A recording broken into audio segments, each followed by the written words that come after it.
The Adventures of the Saint, starring Vincent Price.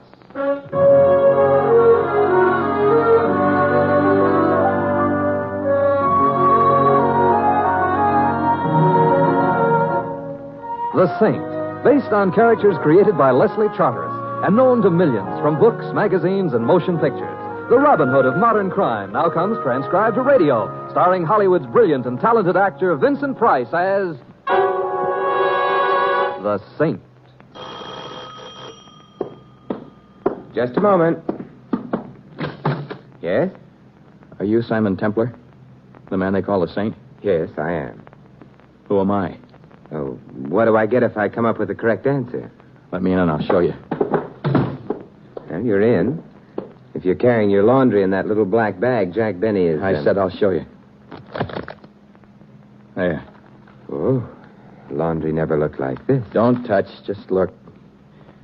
It's almost all big bills.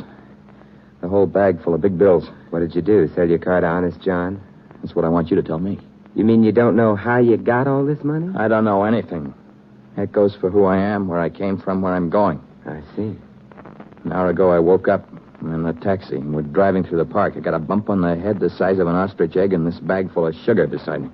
When I wake up from a bump on the head, I'm lucky if I find an aspirin beside me. I got no wallet, no papers, no keys, not even a matchbook. My pockets are empty, and so's my head. I remember nothing. The cab driver? Oh, he's waiting for me downstairs. Says he picked me up on a midtown street. Says I gave him a 10-spot to drive me through the park while I took a nap. So for $1,000 from this joy-jammed bag, Saint, who am I? My friend, I'm afraid you have amnesia. You'd better tear some doctor away from his cigarette test and have yourself looked at. You're nuts. You go to a doctor with a knock on your noggin, the doctor calls the cops come calling, and write your own finish. You don't like cops? With a hat like I'm wearing, I'm not even positive I hate spinach. It isn't what I might think of cops that's important, Saint. It's what they might think of me. You mean the money? I mean exactly nothing else. Anybody carrying this kind of dough these days has either been stealing from a bank or holding on to the government.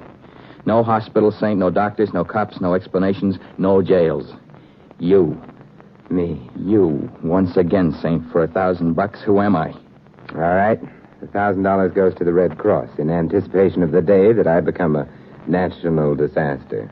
You just made a deal. And as for you, you'd better go into my guest room, lock yourself and your money in, and sleep off that bump, huh?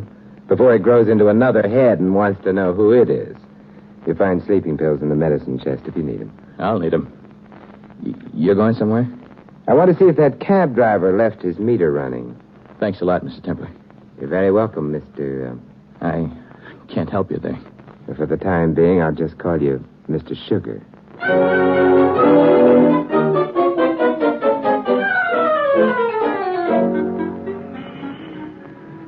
Mister, all I know is the guy climbs in the cab at 48 and Madison, hands me a 10-spot, tells me to tick it off through the park while he snatches 40. He handed you the money before you took him riding? Yeah, before.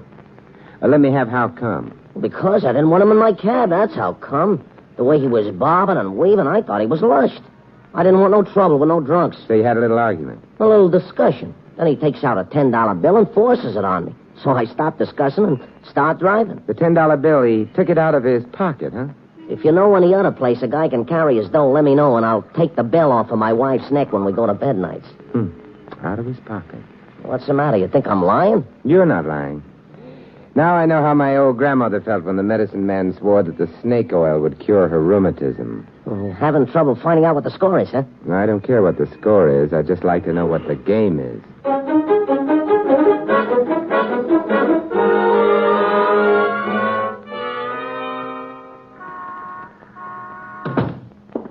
Well, here he is at long last, Basil. Yeah, and I'm very glad, Cecil. Oh, so glad. You were waiting for me? Yeah, we seen you chatting with the cab pusher outside, Saint. We didn't want to interrupt. So we come here into the hall. To await you. We want to have a chat, too. With you, Saint. With you? Oh, please, now, one head at a time. Now, what should we chat about? A man. Which man? The man we've been shagging. Shagging? He means following. The guy's in your apartment now. When we phone the boss and tell him, the boss has a reaction. Right while he's talking to us. I can understand it. I feel a little sick myself. The boss says we should collar you and ask you politely. No, Basil. He said first ask him politely. Oh, thank you, Cecil. So we are asking, Saint. Politely? So why don't you politely tell us? Look, if you boys are auditioning a new television act, Radio City went that-a-way. We almost do a lot of politely, Saint. We hardly got one good manner left. So what goes with the man in your apartment, Saint? The boss says he wants to know. The boss says he gotta know. The boss says he don't want that old trouble with the law should start up again. Basil, you're talking too much. I apologize. And Sis. Saint, you are not talking enough. Now, politely, for the final time, the man with the black bag, what's he up to? Yeah, and what's he carrying in a bag? Mustache wax. Mustache wax? Yes, a new kind of mustache wax, homogenized. He dropped in to give me a free home demonstration. No, don't give us none of that. You ain't even got a mustache. Well, he said he didn't mind waiting. Oh, there. Basil, shall you hold him while I hit him, or shall I hold him while you hit him? No, you make the choice. No, Basil, I insist.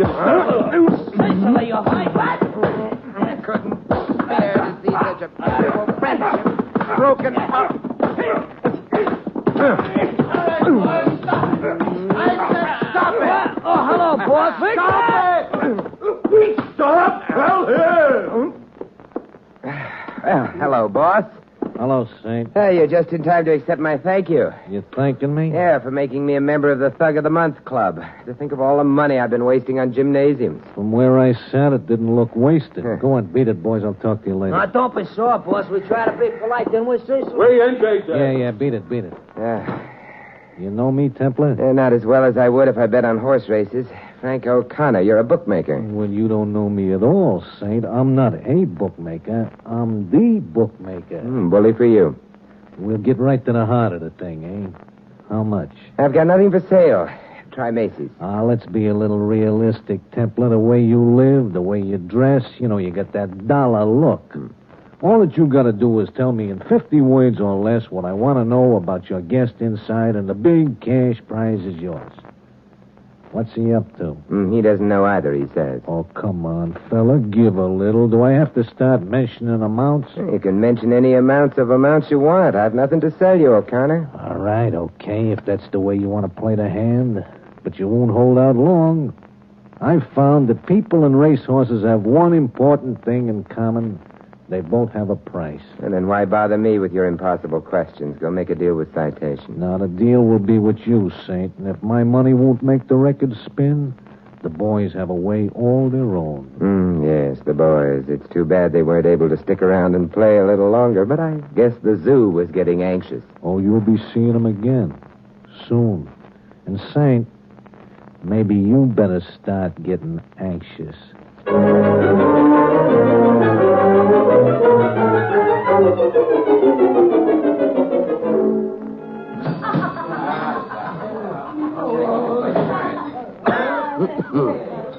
Love, which thou and I with fate conspire to change this sorry scheme of things entire. Would we not shatter it to bits and then... Anyone who recites Omar Khayyam to a highball either loves Omar Khayyam or loves highball. I'm happy to say that I love and am faithful to both. And what brings the great saint, the scourge of the wicked, the nemesis of evil, to this humble drinking place? I have a brain to pick with you, Murphy. Whose brain? Your brain. You've made a wise choice. Do we haggle about price, or is it the usual? The price is what it always is. Splendid. I will accept payment now. Hey, bartender. Yeah? A bottle of bourbon for my friend. One that is stamped for services rendered. Coming right up. Here you are. Thank you. And now, render friend. At your service, friend. Now, which branch of my fabulous brain have you purchased? Memory branch, Mice and Men Division, Department of Thugs and Bookmakers. The file on Frank O'Connor. Frank O'Connor, born in Boston in 1912. Father was... which brings us up to recent years and an old trouble with the law that he doesn't want should start up again, to quote a thug named Basil. The case of the missing paint man, Payne. Huh? Let's have that in waltz time. George Payne, Payne's Paints. He liked to play the horses. He didn't like to pay the bookmaker. He didn't mind making promises, though. When was this? A couple of years ago.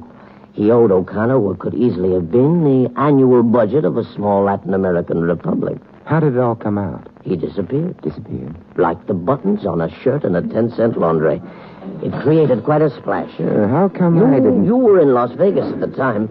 The Hotel Flamingo, I believe. It was room 210, and the lady you liked in the floor show was named Yvonne. Yeah, someday when you have time, would you mind writing my memoirs? But right now, let's go on with the opera. Yeah.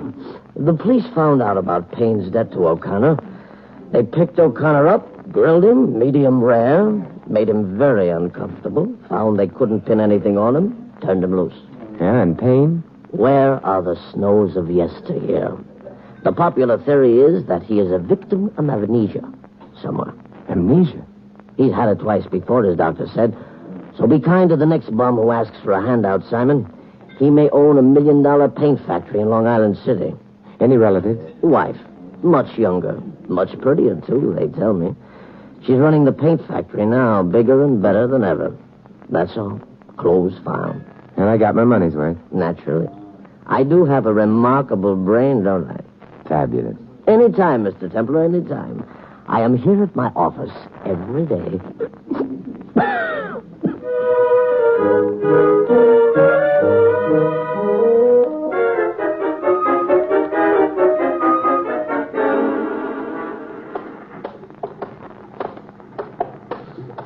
Excuse me. You're excused, but with reluctance.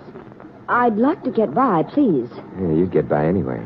Look, I'm a very busy woman. I have no intention of standing here on a catwalk suspended over a 1,000-gallon vat of boiling resin while a stranger throws passes at me. So that's what's boiling in that outsized tub below us, huh? Resin. And I had hopes it would turn out to be a hot Tom and Jerry. See here. Who are you? What are you doing here? Well, they told me in the front office that Mrs. Payne would be back here in the production office. I'm Simon Templar. I'm Mrs. Payne. And if you want to talk to me, Mr. Templar, let's get away from the heat of that vat before my makeup runs. Well, if it runs, I'll chase it for you.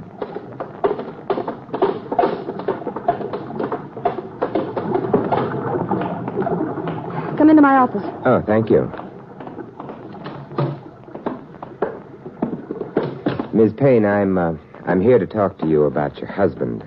My husband? You know something about George. You know where he is. Well, let's just say I know where a man with amnesia is.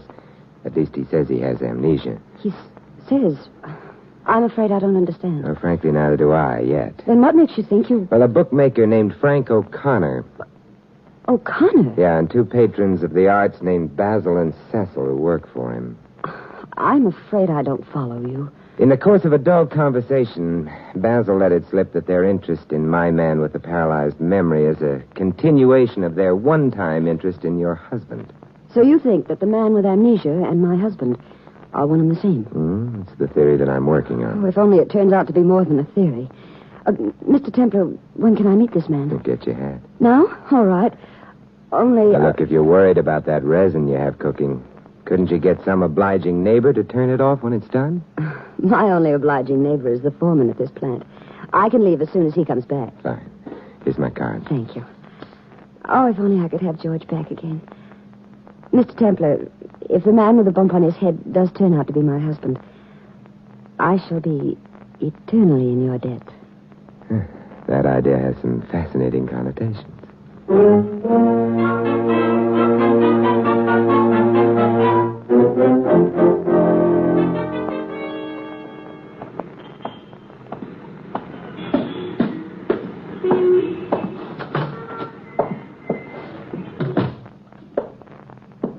Templar? And if I say yes? Joe Fowler, Interurban Insurance Company. Oh, I don't need any. I'm not a salesman. I'm an investigator. Of what? People, mostly. I hear you've dug up a guy who might be George Payne. You have big ears. I have a big telephone. Mrs. Payne called me right after you left her. I'd like to have a talk with this... Turn. Somebody else wants to talk with him? Yes. Me. Come on in, Fowler. If there's anything left of the guy when I get through with him, it's yours. You don't sound happy about this character. No, and I won't be until I know why he's pretending to have amnesia. Pretending? Yeah. Why is the insurance company dipping an oar into this? $250,000. Good reason? 250,000. Good reasons. That's the amount you won't have to pay if Mr. Payne is still living, huh? That's it. Yeah, well, come and meet my guest. Yeah, I'd like to, very much.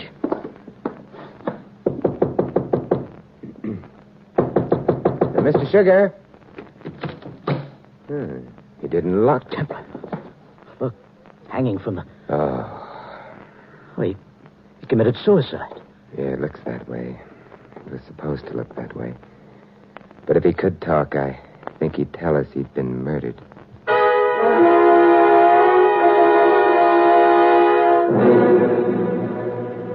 Cheerful place, isn't it, Fowler? Waiting rooms of morgues aren't supposed to be cheerful.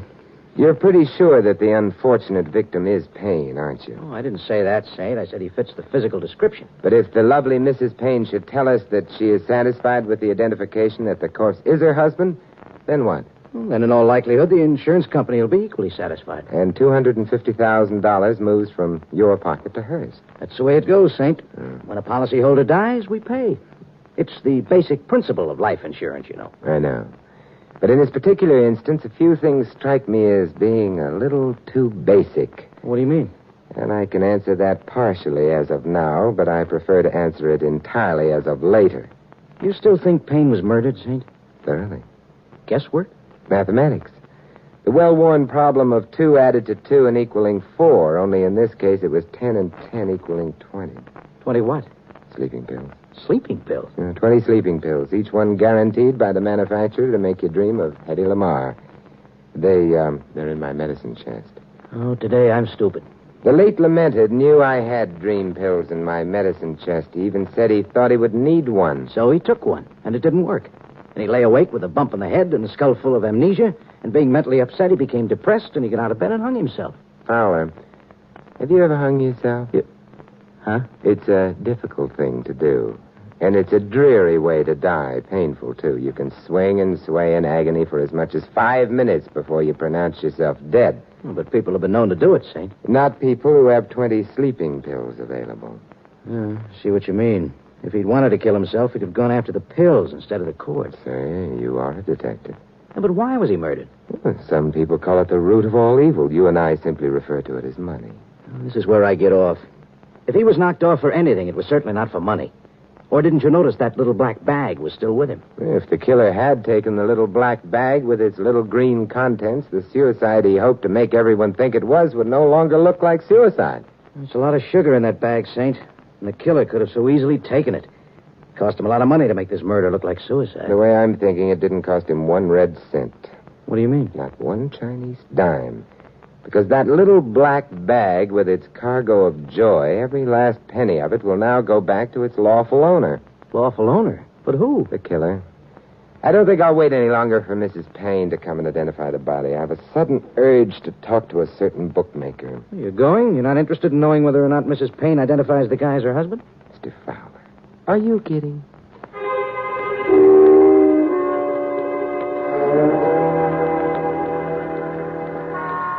Hey, taxi! Taxi! You don't want a taxi, Mr. Templar. Does he, Basil? No, indeed, he don't, Cecil. You have used your head. He's used both his heads. Is it recess time at the monkey house again, boys? He is funny. Is he, Basil? He is funny now, Cecil, but will he be funny later? No, he will not, Basil. It is not possible to be funny when you are sleeping on the riverbed in a pair of cement pajamas. I want you Knights of the Round Table to take me somewhere. Oh, we're going to take you somewhere, all right. Yeah, I want to see O'Connor. There are some questions I intend to make him answer. You are going to make him? Yeah. Basil, either this chap is screwy or somebody already beat his brains out. Come, Saint. The boss is awaiting in the car. Well, I hope he hasn't been awaiting too long. This way, Pigeon. And, Saint, we are just about on the verge of losing our politeness, are we not, Cecil? We indeed are. What my colleague means, Saint, is don't venture to try nothing.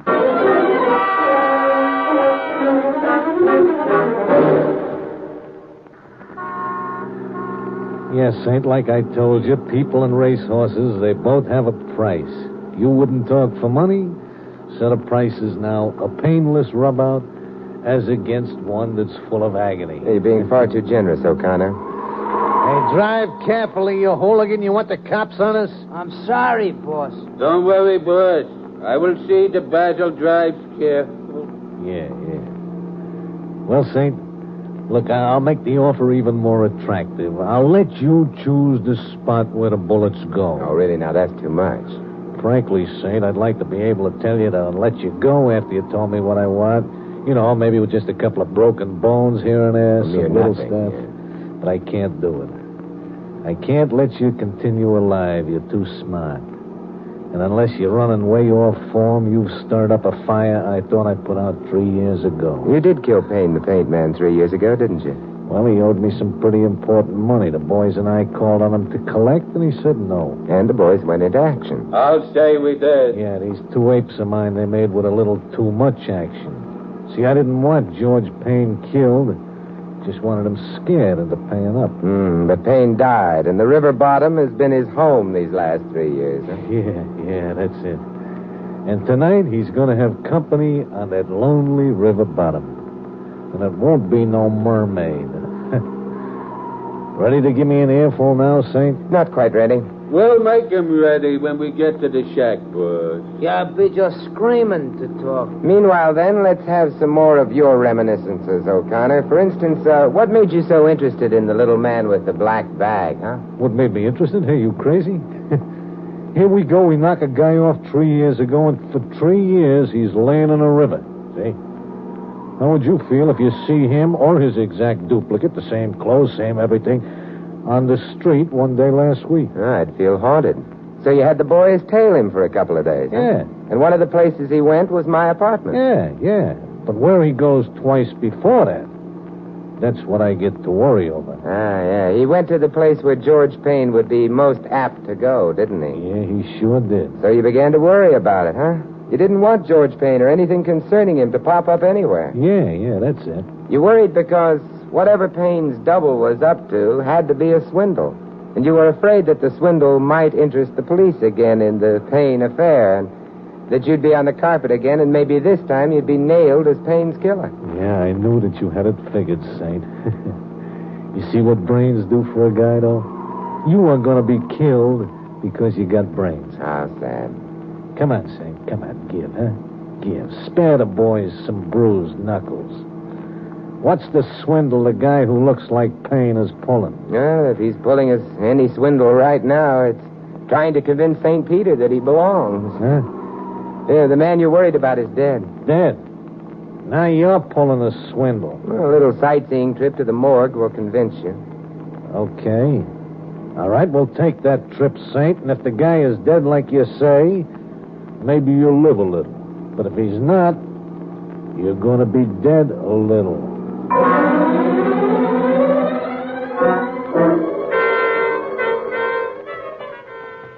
Well, I'm glad you're still here. I see everyone else is gone. Oh, I dread the thought of going home. After seeing my poor husband in the morgue, I thought maybe if I could work, I'd not think too much. And what do I do now, applaud? Pardon? The performance, the speech you just gave. Mrs. Payne, frankly speaking, you're just about as bad an actress as you are a swindler. Why, how dare you? Look, are you going to climb down off that high dudgeon, or must I push you? Your little plot was a honey. It was so simple, it almost worked. Look here, I demand to know what... Such a simple swindle, almost stupid. We have a Mr. Payne who has been missing for 3 years. We have a Mrs. Payne who is dying to get her hot little hands on $250,000 worth of insurance money. Oh, you're insane. And finally, we have the highly fortuitous appearance of a man who looks so much like the missing Mr. Payne that even his bookie gives him a double take. Plot? Make a deal with the double. Have him fake amnesia. Tell him to call on the saint and ask the saint to find out who he is. I don't know what you're talking about. Give Why, the you're... man a prop, a bag of money, so that the man can say, I wouldn't be bothering you, Saint. I'd go to the police and ask them to find out who I am, except that this money I've got is probably illegal. So the saint puts his fabulous nose to the grindstone and sniffs out that the man is George Payne. And the man, of course, willingly allows himself to be murdered so that I can collect my husband's insurance. The man thought he would take over a paint factory. That's all he thought. He didn't know about insurance. So the man is then murdered. By me, of course. No. You and I were here together, remember? We were standing over that hot vat of resin at the time the man was murdered. Well, thank you at least for not accusing me of murder, Mr. Templar. I said you didn't actually commit the murder, but your colleague did. So you are just as much of a candidate for the chair as he is. Oh, I have a colleague, have I? With an imagination like yours, Mr. Templar, I'm surprised you didn't make it a whole gang. So the man is murdered, and Mrs. Payne says, yep, that's George Payne, and collects all the insurance money as of now without having to wait that long, dreary 7 years before her missing spouse can be declared legally dead. End plot. You should write comic books, Mr. Templar. Yeah, I should. At least the murderers in that business are all made of ink. You know, this whole affair might have given me great difficulty if it weren't for one thing. Oh, what one thing? A stupid thing. The man with the alleged amnesia telling me he awoke from his deep nap with his pockets picked dry. And yet the cab driver telling me that he took a $10 bill out of his pocket. A little unimportant and stupid. Of course, you can prove all the wild things you've been saying. There's only one thing that still consumes my curiosity, Mrs. Payne. Who is your accomplice, the man who actually committed the murder? Well, all you have to do, Mr. Templar, is turn around and you'll see him. And you'll see this beautiful gun I'm holding, too. Fowler.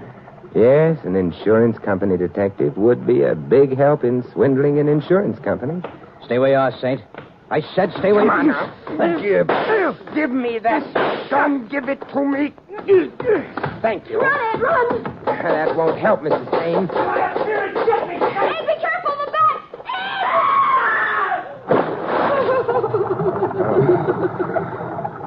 Someday, somebody is going to buy a can of your paint, Mrs. Payne, and wonder why there are buttons in it. Don't bother, Mrs. Payne. I've been called it before. What do you say we go drop in on some policemen, huh?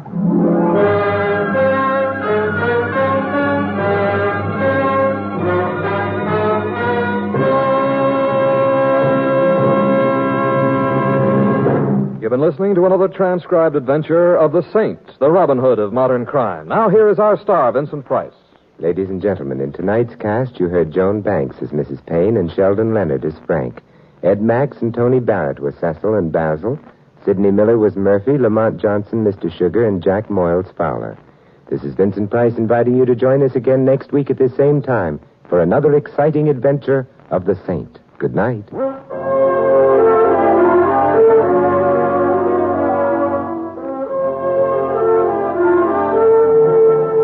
This adventure of the Saint was written by Michael Cramoy. The Saint, based on characters created by Leslie Charteris, is a James L. Safier production and is directed by Helen Mack.